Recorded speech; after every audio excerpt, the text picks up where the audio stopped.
जय भोलेनाथ, हर हर महादेव। दोस्तों, आज मैं आपको कथा सुनाने जा रहा हूँ। वह सिर्फ एक कथा नहीं है, यह उस बालक की कहानी है जिसकी मृत्यु की तारीख स्वयं भोलेनाथ ने तय की थी। पूरा परिवार जानता था कि उसका अंत कब होगा। सब इंतजार कर रहे थे उस भयावह रात का। लेकिन जब वह रात आई तब कुछ ऐसा हुआ जिसने यमराज को भी रोक दिया। क्या सचमुच भगवान शिव ने अपने भक्तों के लिए मृत्यु का मार्ग बदल दिया? इस रहस्य को जानने के लिए पूरी कथा अंत तक अवश्य सुनिए।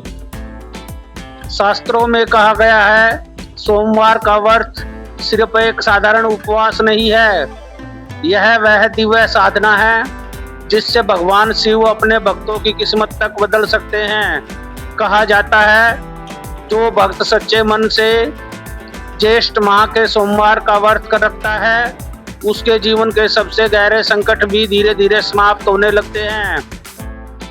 लेकिन इस बात का प्रमाण देने वाली एक ऐसी घटना हुई थी जिसे सुनकर लोग आज भी चकित रह जाते हैं। बहुत समय पहले की बात है, एक नगर में एक अत्यंत धनवान साहूकार रहता था। उसके पास सब कुछ था, विशाल हवेली, असीम धन, नौकर चाकर, सम्मान। लेकिन एक कमी थी जिसने उसकी सारी खुशियां छीन ली थी। उसके घर में संतान नहीं थी। दिन बीतते गए, वर्ष गुजर गए। हर त्योहार पर हवेली सजती थी, लेकिन आंगन में किसी बच्चे की किलकारी नहीं गूंजती थी। यही दर्द साहूकार और उसकी पत्नी को हर पल भीतर से तोड़ता रहता था। दोनों पति पत्नी हर सोमवार शिव मंदिर जाते, घंटों तक पूजा करते, आंखों में आंसू लिए बस एक ही प्रार्थना करते, हे भोलेनाथ, हमें संतान सुख चाहिए। ऐसे ही कई वर्ष बीत गए। फिर एक रात कुछ ऐसा हुआ जिसने सब बदल दिया।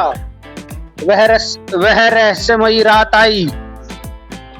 आधी रात का समय था, चारों ओर गहरा सन्नाटा था। अचानक साहूकार के कमरे में एक तेज दिव्य प्रकाश फैल गया। कमरा सुगंध से भर उठा। साहूकार घबरा कर उठकर बैठ गया और उसने जो देखा उसे देखकर उसका शरीर कांप उठा। सामने स्वयं भगवान शिव खड़े थे। जटाओं से गंगा प्रवाहित हो रही थी। गले में सर्प था, हाथ में त्रिशूल। उनके नेत्रों से दिव्य प्रकाश निकल रहा था। साहूकार कांपते हुए उनके चरणों में गिर पड़ा। भगवान शिव बोले, पुत्र, तुम्हारी भक्ति से मैं प्रसन्न हूँ। तुम्हें पुत्र रत्न की प्राप्ति होगी। यह सुनकर साहूकार की आंखों में खुशी के आंसू बहने लगे। लेकिन तभी भगवान शिव के अगले शब्द सुनकर उनका चेहरा पीला पड़ गया। भोलेनाथ बोले, परंतु उस पुत्र की आयु केवल 12 वर्ष होगी। यह सुनते ही साहूकार के पैरों तले जमीन खिसक गई। उसका हृदय कांप उठा। क्या करे? संतान मिलेगी, लेकिन केवल 12 वर्षों के लिए। कुछ समय बाद साहूकार के घर एक सुंदर पुत्र का जन्म हुआ। पूरा नगर खुशियों से झूम उठा। ढोल बजे, दीप जले, मिठाइयां बटी। उस बालक का नाम रखा गया रामदास। लेकिन जहां पूरे घर में उत्सव था, वहीं साहूकार के मन में एक छिपा हुआ भय पल रहा था। हर जन्मदिन के साथ उसे वह भविष्यवाणी याद आती।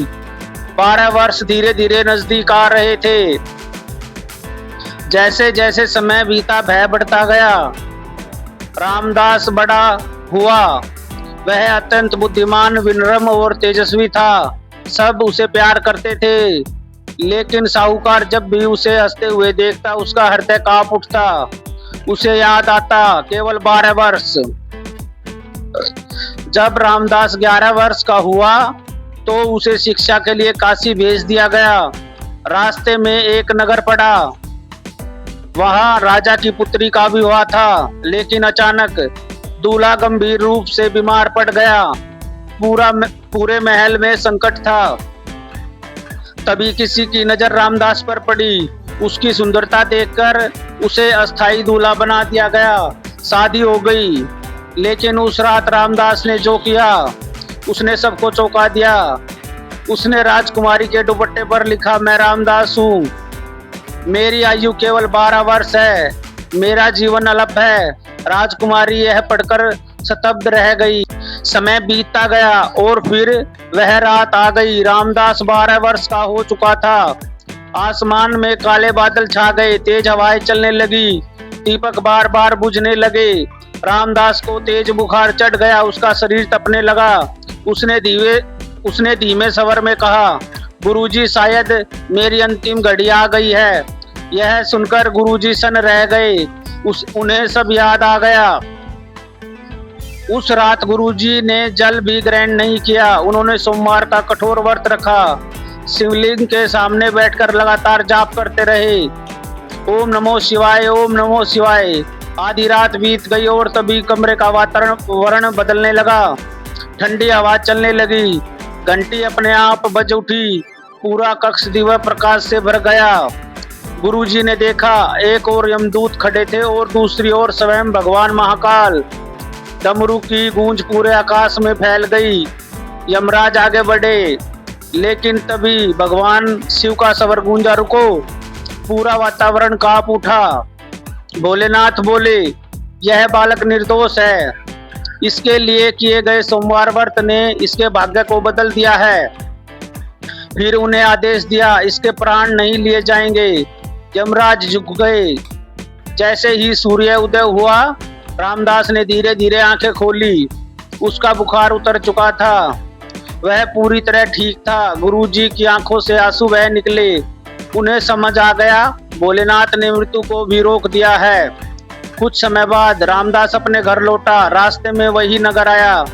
राजकुमारी ने उसे पहचान लिया। उसने कहा, मैंने तुम्हारा इंतजार किया है। दोनों का विवाह हुआ और रामदास ने लंबा सुखी जीवन जिया।